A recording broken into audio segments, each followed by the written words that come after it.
Have you ever wondered how a 20-ton road roller, such a heavy machine, runs with just a small hydraulic motor?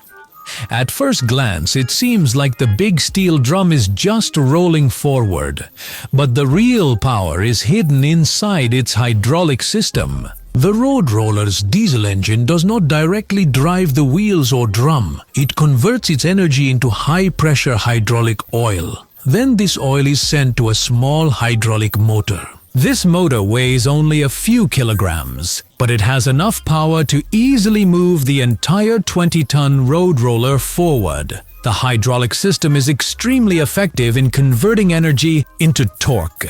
Not only at the back, but there is also a hydraulic motor inside the front drum of the road roller.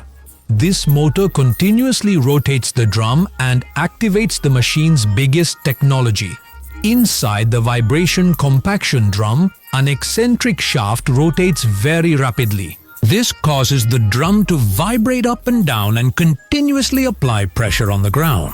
This high-frequency vibration tightly binds the soil particles together. It expels the air between them and makes the soil extremely strong and smooth. And in this way, a small hydraulic motor both operates this 20-ton monster-like machine and strengthens the path.